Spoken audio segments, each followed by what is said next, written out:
Hoje nós vamos ver o capítulo 30 do livro de Salmos. Vocês receberam o texto aí e tal. É o capítulo que fala sobre a postura transformada. É um dos capítulos que tem um pano de fundo dos mais intensos e assustadores, né? Quando a gente lê algumas vezes a Bíblia assim, antes de dormir, ou em algum momento assim, muito tranquilo, algumas vezes a gente não vive a intensidade, o trauma que é a situação.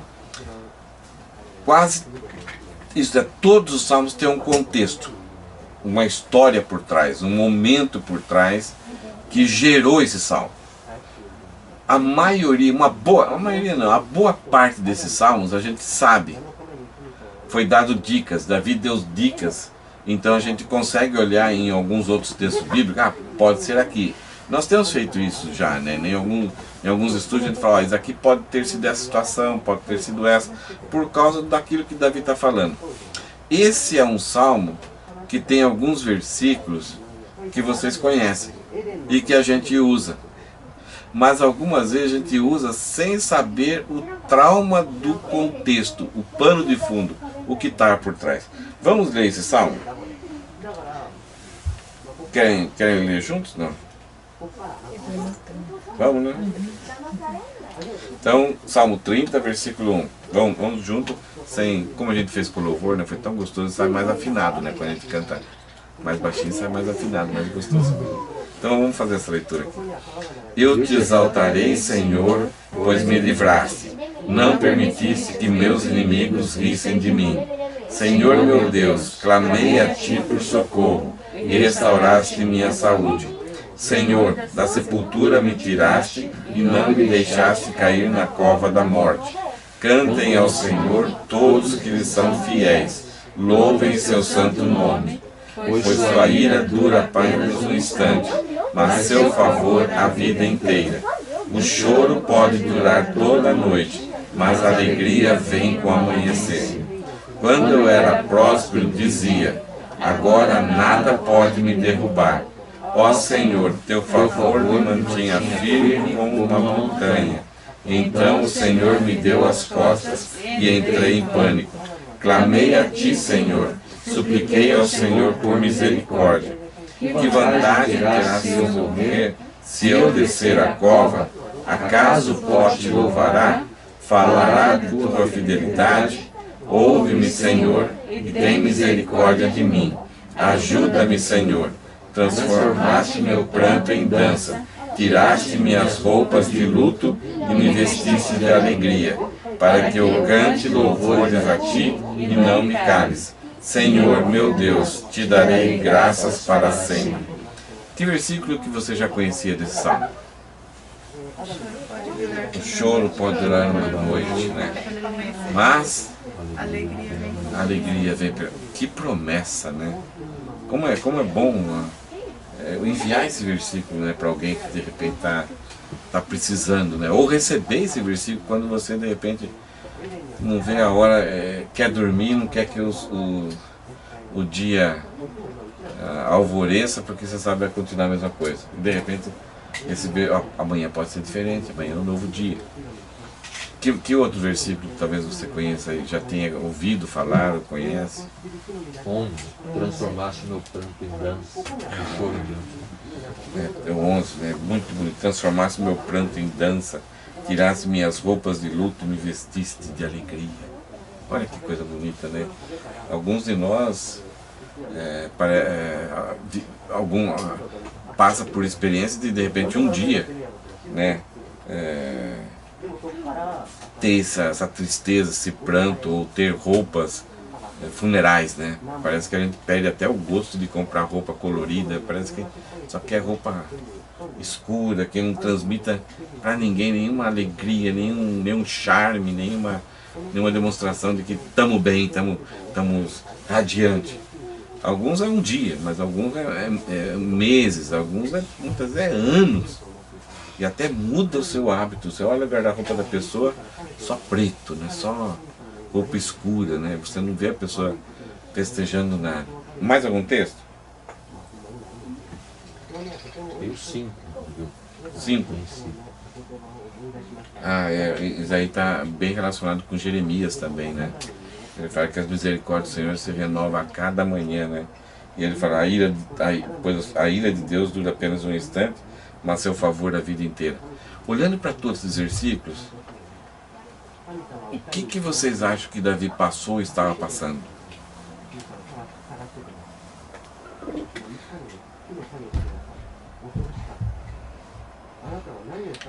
Por que Davi escreve esses versículos? O que você acha? Qual é a primeira impressão que a gente tem?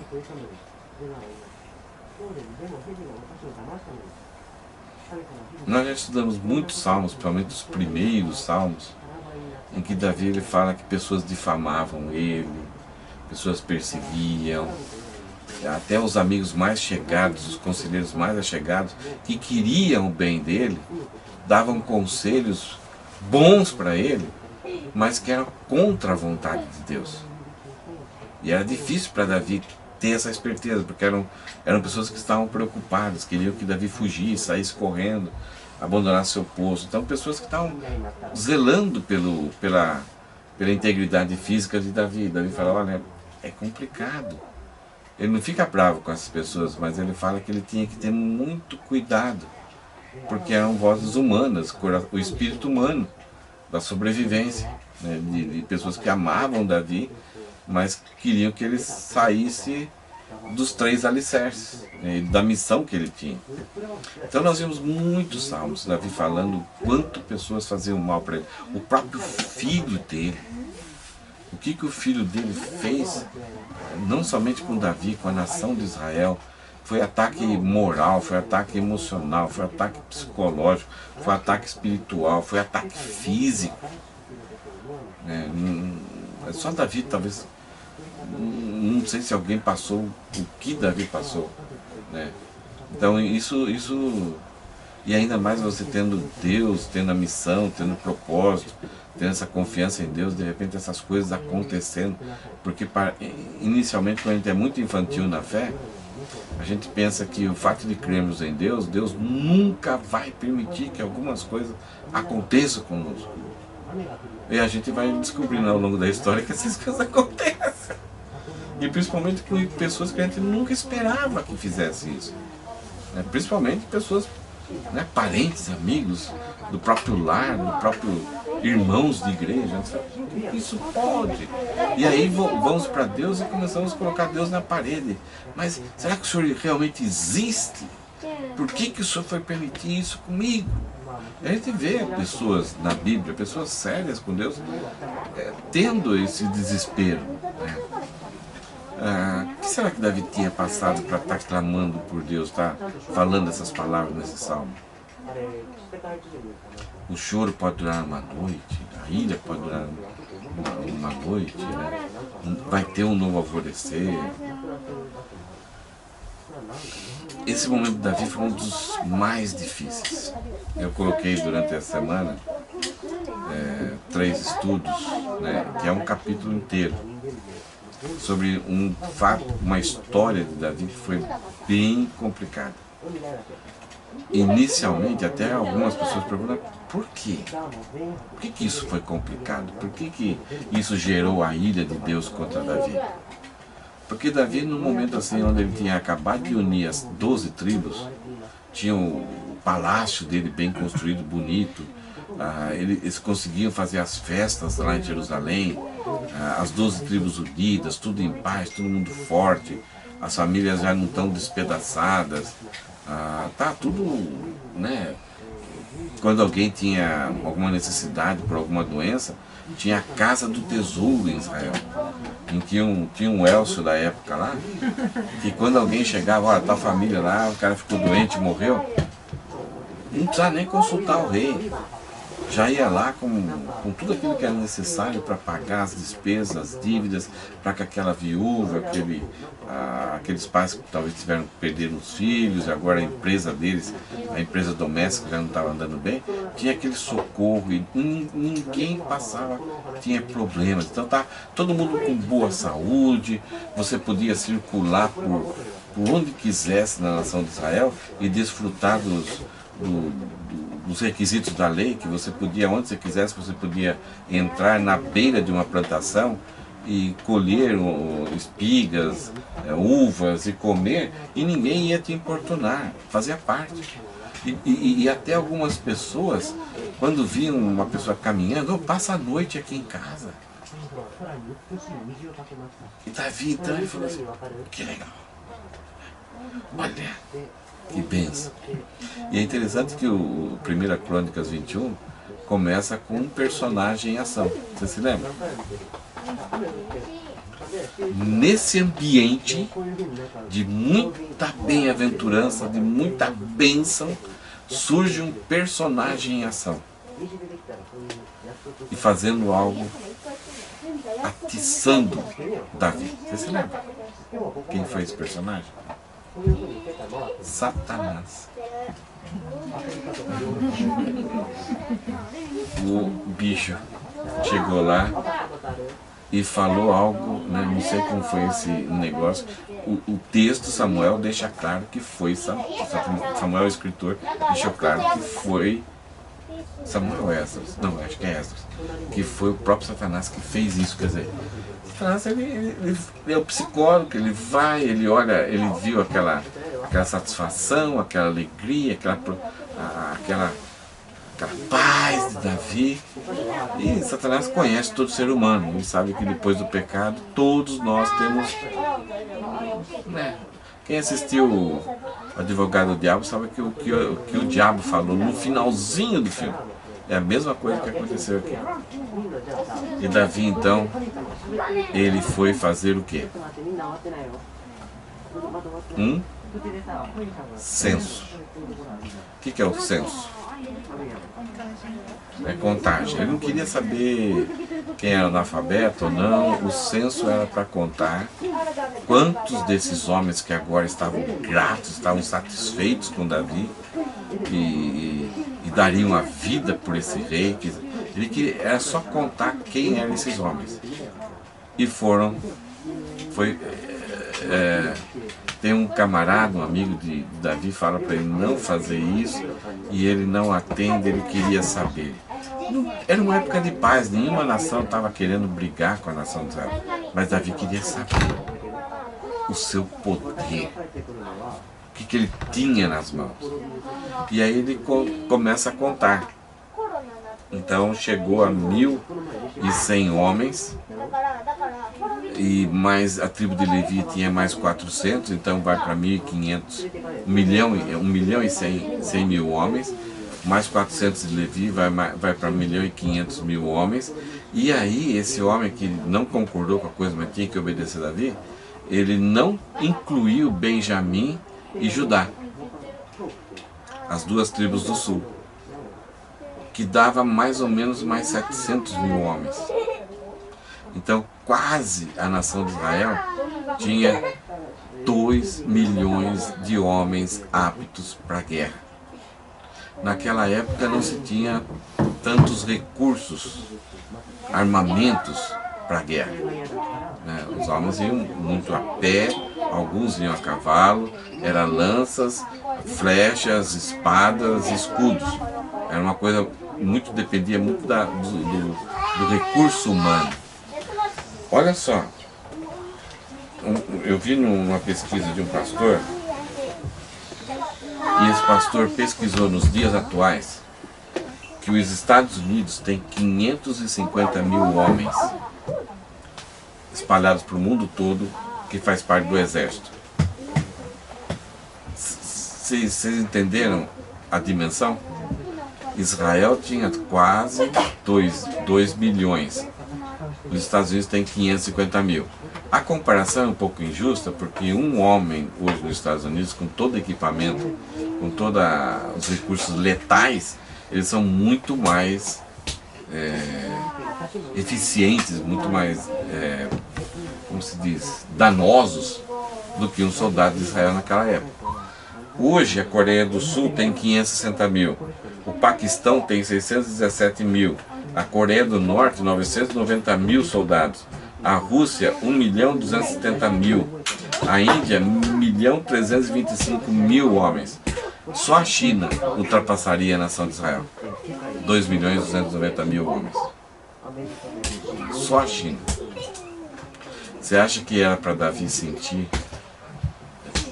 Era real esse desejo dele de realmente saber? Agora, ao redor de Davi tinha várias nações que ensinava desde a criancinha a tentar matar, a tentar perseguir os judeus. Então Davi, ao contar isso e as pessoas espalharem, a ideia dele é: nossa, eles têm 2 milhões, vamos parar de brigar que não vai dar. Então a ideia sempre do censo é isso, e Davi queria alcançar isso. O que aconteceu? Qual foi o resultado disso? Deus tinha falado para não fazer. Aí Deus levanta um homem chamado Gade que vem censurar Davi. E Deus vira as costas para Davi. E esse homem fala: Davi, porque você errou, escolhe uma das 3 coisas. Eu sempre... Ele está em 1 Crônicas 21, eu vou ler aqui. O tal de Gade, Deus... versículo 10, Deus falando com esse Gade: vai e diga a Davi que assim diz o Senhor: darei a você 3 opções. Primeiro, 3 anos de fome. Então seria por causa do erro de Davi, eles teriam Davi é o rei, está tudo próximo, mas por causa do seu erro, você quer que eu dê 3 anos de fome? Você quer que eu dê 3 meses de destruição pela espada de seus inimigos? Então a primeira opção, 3 meses de fome, para a nação toda. Ou você quer 3 meses de destruição pela espada dos seus inimigos? Ou 3 dias de praga intensa, durante os quais o anjo do Senhor trará devastação sobre toda a terra de Israel? O que você prefere, Davi? O pessoal recebeu uma proposta de Deus assim? Por causa de querer fazer o censo. A soberba, que Satanás é o que mais ele quer, o pecado dele sempre foi esse, ele quer contaminar os filhos de Deus com isso, ele quer atiçar isso, e o nosso coração está ali sempre querendo isso. Davi caiu nisso, e aí Deus falou assim: você é o rei, você é meu representante, então escolha 3 anos, 3 meses ou 3 dias. Olha o que Davi fala aqui: não tenho para onde correr nessa situação. Nós conhecemos uma frase meio parecida com isso, né? Se ficar, o bicho pega; se ficar, se correr, o bicho pega. Não tem. Mas Davi pensou bem, ele falou assim: não tenho para onde correr nessa situação, mas é melhor cair nas mãos do Senhor, pois sua misericórdia é grande, que eu não caia nas mãos dos homens. Então Davi, a única coisa que ele escolheu é que ele não queria ser morto pelas mãos dos inimigos. Porque seria talvez a situação: nós vamos lutar, quem sabe a gente tem um poderio muito grande e pode ganhar. Seria talvez a mais lógica das escolhas. Mas ele não quis cair nisso. Ele sabia que se Deus está por trás, e Deus falou: se você quer cair nas mãos dos inimigos, parecia que era uma opção boa, viável, porque ele tinha 2 milhões de soldados. Mas ele fala: não adianta. Mesmo que seja um soldado contra, mas se Deus estiver por trás dele, nós não vamos vencer. Então é preferível estar debaixo das mãos do Senhor, ser disciplinado pelo próprio Deus. E aí então o Senhor enviou uma praga sobre Israel e 70.000 pessoas morreram. E Deus enviou então um anjo para destruir Jerusalém.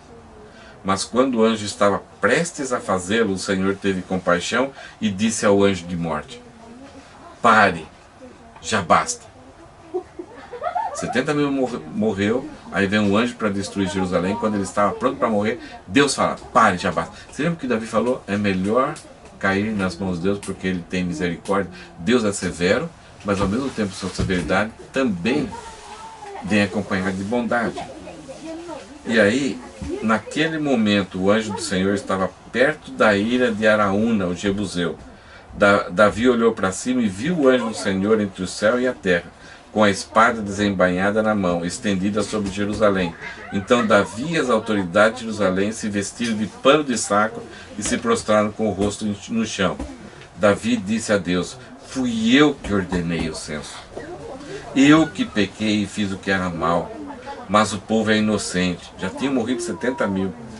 Como eles são inocentes como ovelhas. O que fizeram? Ó Senhor meu Deus, que tua ira caia sobre mim e minha família, mas não castigue o povo. O texto seguinte é muito bonito. Depois Deus manda Davi ir para a casa desse Araúna, não sei, o Jebuseu, e Deus manda ele construir um altar lá nessa terra. Araúna fala: pode pegar tudo, os bois para fazer o holocausto e tal. E aí Davi fala assim: não quero de graça, eu não quero nada, eu não quero oferecer a Deus algo que não me custe nada. Então a ideia do sacrifício, eu quero sacrificar a Deus algo que seja valioso, que eu tenho que abrir mão disso. Então é um princípio para o Novo Testamento, da ideia de que não ofertar aquilo que está sobrando, aquilo que não vai fazer falta. Isso é, se você quer servir a Deus, tem que ser algo aquilo que vai agradar a Deus é algo que tem um custo para você. Se é algo que sobra, leve daqui, não tem problema, não vou precisar mais não. É a ideia lá de Malaquias, né, que o povo está oferecendo a ovelhinha com a unha encravada. Não é feia, não é? Vai lá para o sacrifício.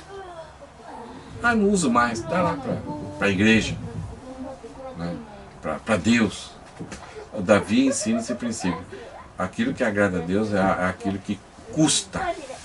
Eu não tenho tempo para estudar a Bíblia, eu não tenho tempo para servir a Deus. Agora estou tendo tempo, está sobrando tempo.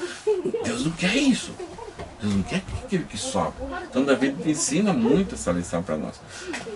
Entenderam o contexto, a situação aqui, Davi? Um negócio sério, né?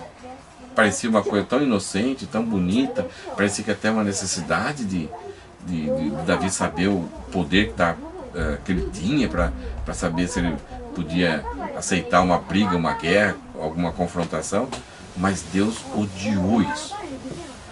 Todo rei da nação de Israel, Deus obrigava eles a fazer 3 coisas, a não fazer 3 coisas e fazer uma. A coisa positiva era escrever o livro da lei com a própria mão. As 3 coisas negativas é não multiplicar riquezas, não multiplicar cavalos e não multiplicar mulheres, isto é, alianças com os outros povos. Davi, ele estava... Por quê?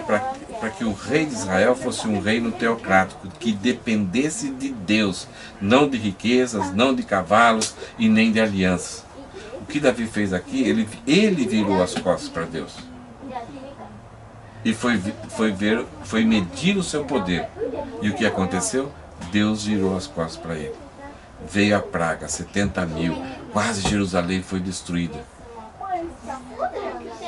E aí então, Davi cai em si, clama, implora, intercede pelos outros, reconhecendo que ele era o causador daquilo.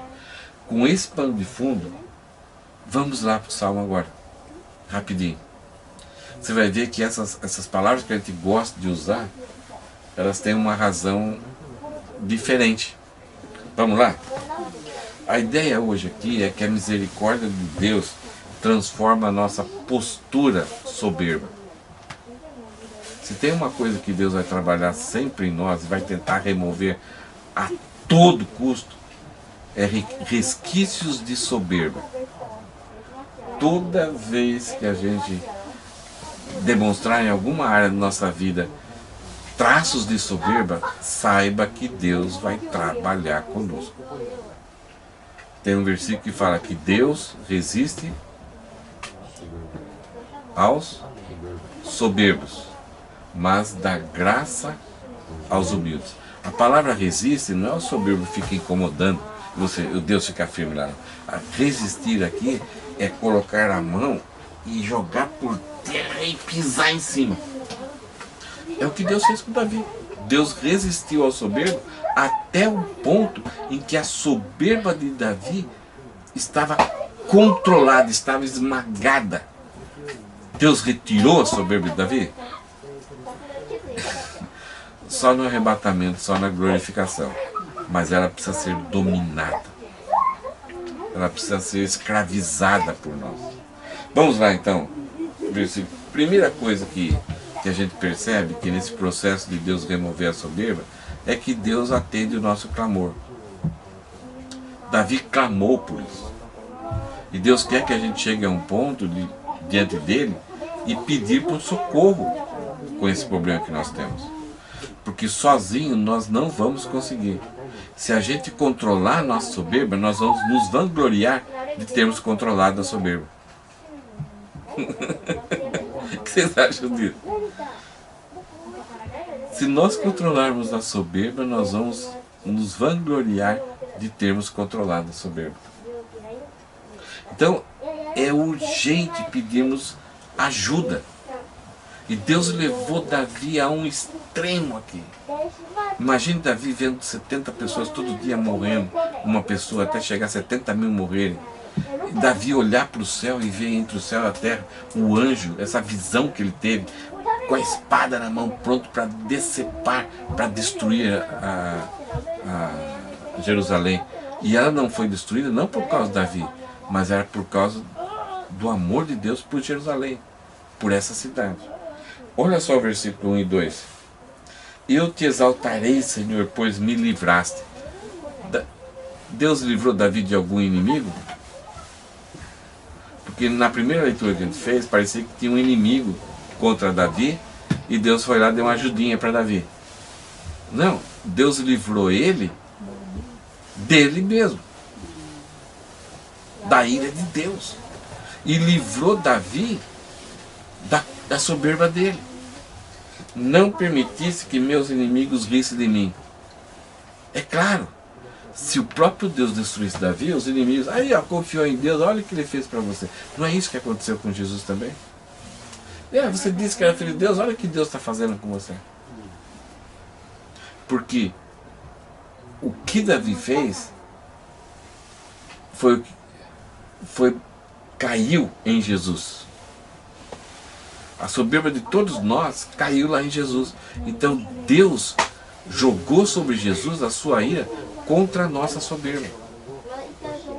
E olha só, Senhor meu Deus, clamei a Ti por socorro e restauraste minha saúde. Senhor, da sepultura me tiraste e não me deixaste cair na cova da morte. Dá para entender? Ficou diferente agora o contexto? É interessante que Davi está sendo oprimido por Deus e é a Deus que ele pede socorro. Não tinha outro inimigo, os inimigos estavam com medo de Davi. Mas ele vai falar aqui que Deus virou as costas para Davi.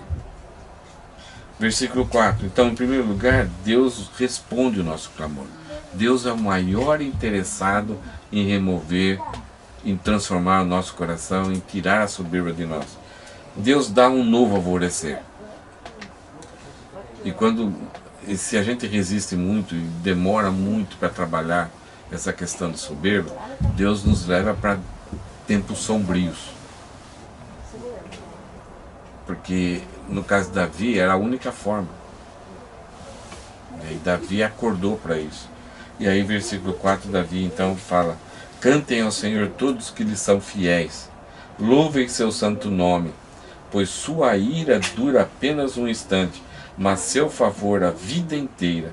O choro pode durar toda a noite, mas a alegria vem com o amanhecer. Apesar de Deus tratar severamente o pecado da soberba na nossa vida, Deus trata para dar um novo amanhecer, um novo alvorecer, um novo dia. Ele quer que a gente viva a vida de uma forma exuberante. E Davi tinha todas as razões para estar reclamando com Deus, não está xingando Deus, está murmurando contra Deus, está amargurado com Deus. Mas ele fala aqui para a gente cantar, para todos cantarem. Todos que são fiéis, louvem seu santo nome, pois sua ira dura apenas um instante, mas seu favor a vida inteira. O choro pode durar toda a noite. Ele estava chorando por quê? Porque Deus tinha pesado a mão sobre ele.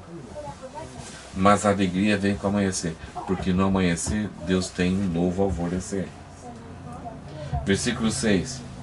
Aqui Davi vai dar o resumo do que ele sofreu, né, que é aquilo que a gente viu. Quando eu era próspero, eu dizia no meu coração, agora nada pode me derrubar. Aqui Davi está falando por que ele teve essa mão pesada de Deus. Não eram os inimigos estavam dominados, estavam com medo agora. Mas ele fala assim, quando eu era próspero, então parece que a soberba, ela parece, né, qualquer sucesso nosso é muito bom, a gente deve buscar sucesso, a gente deve, sabe, procurar ter um bom emprego, um bom salário, uma casa confortável, dar educação para os nossos filhos, ter uma certa poupança no banco para ter segurança. Deus quer isso. Mas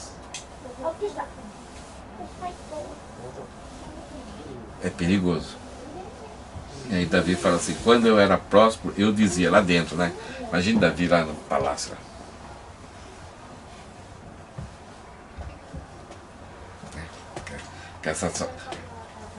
Foi o esforço dele, foi a dependência dele, a confiança que ele teve em Deus que ele conseguiu isso. Mas agora, e se lembra lá como começa a 1 Coríntios 21? Satanás veio.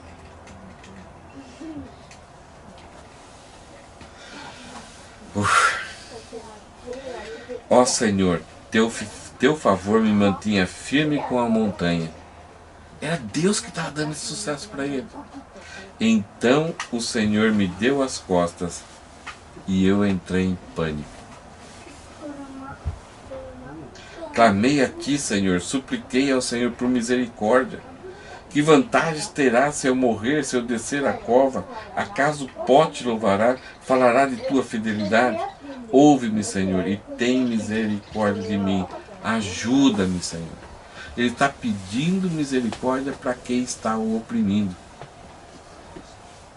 Davi não reclama, não murmura, não chega para dizer, mas olha, eu me dispus a seguir o Senhor, eu fiz isso, fiz aquilo, podia estar vivendo a minha vida. Não. Ele pediu por misericórdia. O que é misericórdia? Nós sabemos, né? O que é misericórdia? É não dar o castigo que você merece. Então, Davi, ele reconhece que Deus não estava sendo injusto. Deus estava sendo extremamente reto e justo com Davi. E ele confessa já desde o início, quando eu era próspero, eu estava próspero. Quando eu dizia no meu coração, o Senhor virou as costas para mim. O Senhor foi reto, o Senhor foi justo. Então, ele não fala outra coisa a não ser, tenha misericórdia. Por isso que Davi faz aquela opção, é melhor cair nas mãos do Senhor, mesmo que seja pesada, porque Deus tem misericórdia. O inimigo nunca vai ter misericórdia, mas Deus tem. Então Deus transforma nosso interior. O objetivo de Deus não é dar uma nova maquiagem, uma embelezada na nossa vida. Dar uma roupa, que agora a gente mude a roupa, use uma roupa de ver Deus, né? Que tem alguma coisa muito cosmética, um novo batom, um novo creme facial, né? Não, Deus está interessado em mudar a estrutura, a coisa interna, lá dentro, que poucas pessoas veem. Quando Davi fala assim, quando eu era próspero, eu dizia, ele não dizia para os outros. Para quem que ele dizia? Para ele mesmo. Então, algumas vezes, a gente continua ainda com aquele ar de humilde, né? E pessoas seguem o nosso exemplo, ficam contentes conosco, mas lá dentro a gente sente aquela satisfação. Agora, a coisa interessante é que Davi percebeu que Deus virou as costas. E ele entrou em pânico. Sabe a coisa mais trágica? É quando Deus vira as costas e a gente não percebe e a gente não entra em pânico.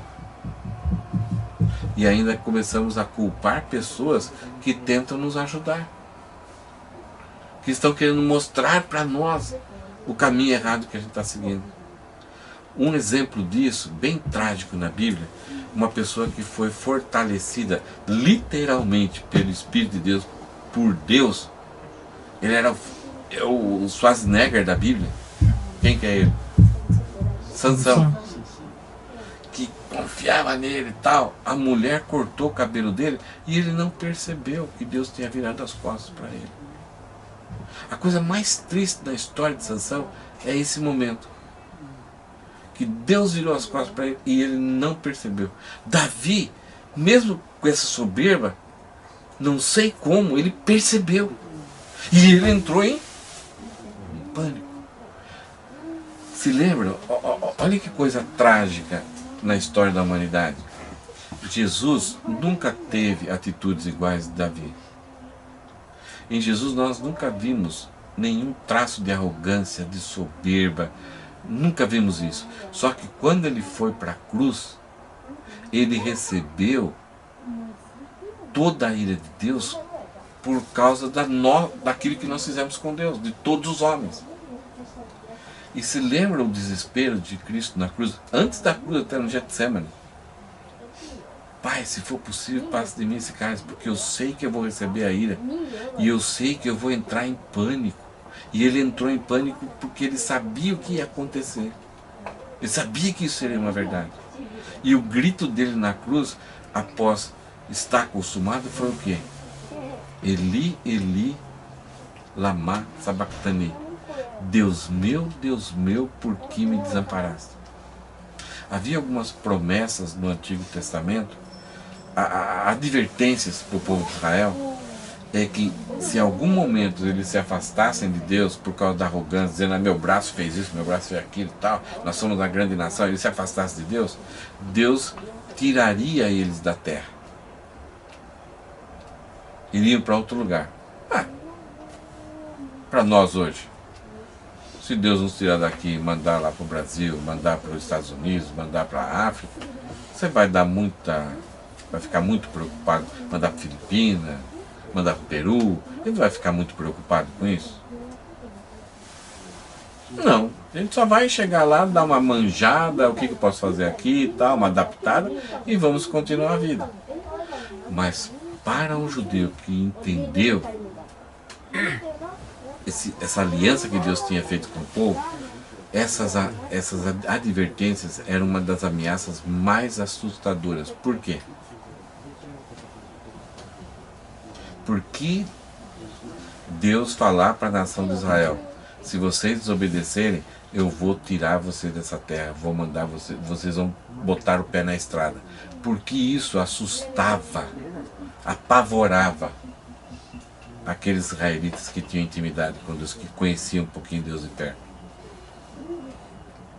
Porque ali em Israel estava o lugar que Deus escolheu para a sua habitação.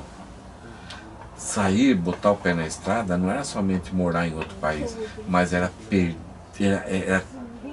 conseguir somente olhar as costas de Deus. É ter a sensação de que Deus virou as costas. Então agora você perdeu o privilégio de estar naquele lugar onde Deus é adorado, é glorificado, onde Deus se manifesta. E Davi, ele percebeu isso que levou ele em pânico. Não é somente aquilo que poderia acontecer com ele de tragédia, mas é que as tragédias eram o reflexo de que ele perdeu aquela comunhão com Deus. Ele ficou apavorado com isso. Por isso que ele cai em si. Quando eu era próximo, eu dizia, e o teu favor me mantinha firme, mesmo assim o Senhor sempre cuidava de mim, então o Senhor me deu as costas e eu entrei em pânico. O que Davi fez no versículo 8? Clamei ao Senhor, supliquei ao Senhor por misericórdia. Então ele não, fazer o quê? Ele vai embora? Não. Ele falou, eu não quero, isso eu não quero perder, isso é tudo para mim. Eu não posso perder isso. Eu não posso perder a intimidade. O que eu tenho que fazer? Então, Deus dá 3 opções para ele. Ele escolhe uma. Porque ele quer pagar esse preço. Ele quer seguir em frente. Ele vai fazer de tudo para não perder essa intimidade com Deus. Então, nesse processo de que Deus transforma a nossa postura soberba, Deus vai trabalhar no nosso interior.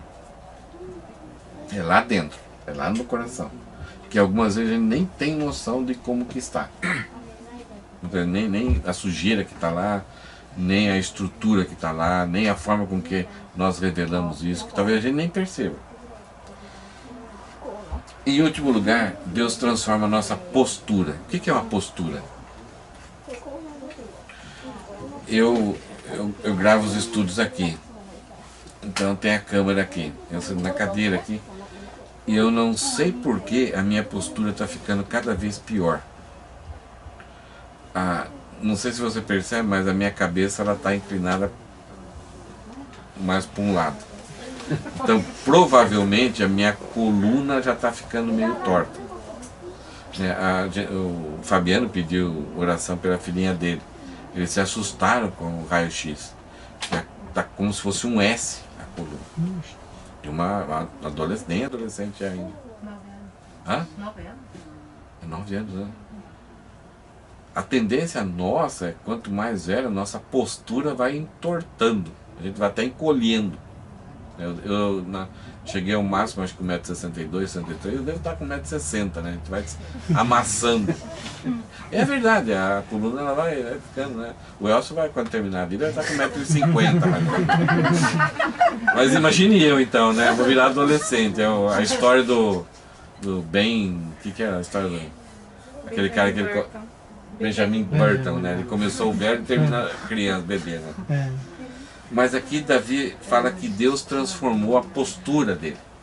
Não somente transformou o interior, mas Deus transformou a postura, o jeito dele se comportar e se postar, que era visível.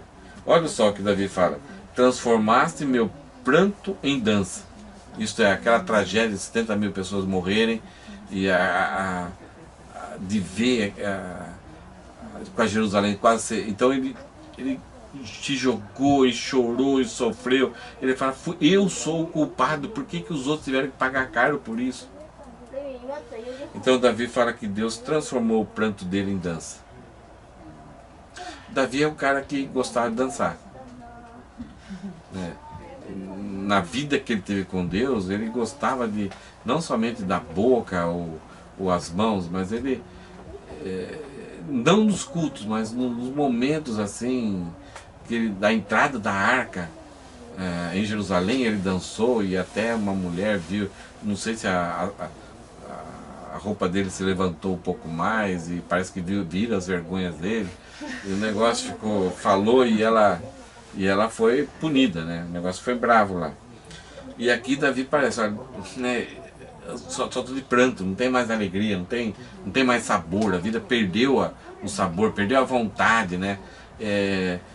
Sair para ver Sakura, ai, nossa, folha, que sujeira. Nossa, que calor, sabe? Já conviveu com pessoas assim? Longe, tudo. E isso reflete alguma coisa que está faltando à pessoa. A pessoa está vivendo dias de pranto. E Davi fala: como que Deus mudou a postura de pranto para a dança? O que Deus fez? Deus tirou as roupas de luto e vestiu de alegria. Deus tirou, né? Então, o status era a roupa de luto. Então Deus tirou a roupa de luto e colocou roupas de alegria. Por isso é complicado você dançar com roupas de luto. Tem roupas apropriadas. Então Deus, para que Davi voltasse a dançar, ter essa postura de uma pessoa alegre, Deus tirou a roupa dele. É interessante, é uma linguagem poética aqui, mas quando a gente vai para o Novo Testamento, Efésios fala assim: e vos renoveis no espírito do vosso entendimento. Isto é, primeiro, tire a roupa do velho homem e se revista com a roupa do novo homem, criado segundo Cristo, através da renovação da mente.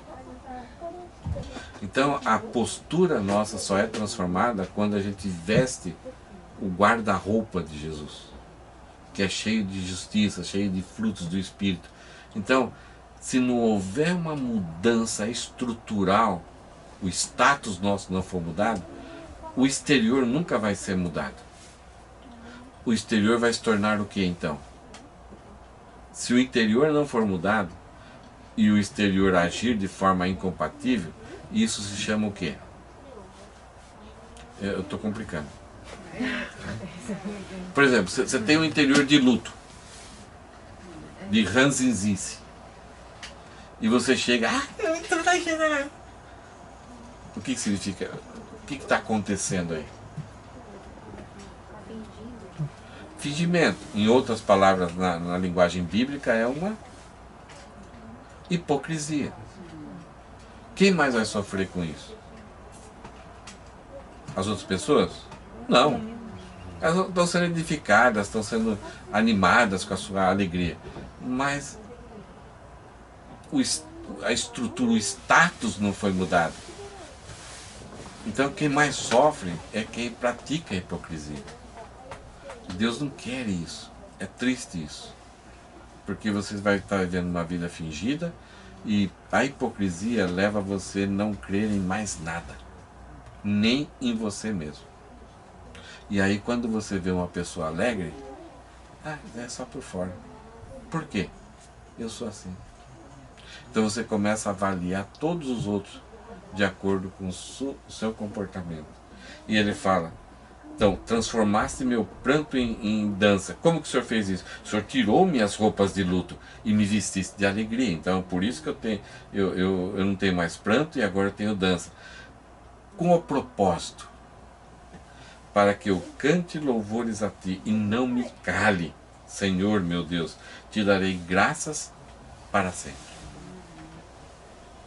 Então o objetivo final de Deus mudar nossa postura soberba, transformar essa postura soberba, é para que a gente viva uma vida não fingida, alegre, solta e cante para sempre louvores ao Senhor e que Deus seja glorificado.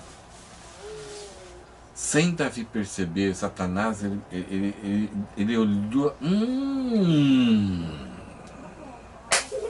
Em algum momento, sem Davi perceber, ele deu um sinal e Satanás veio com tudo.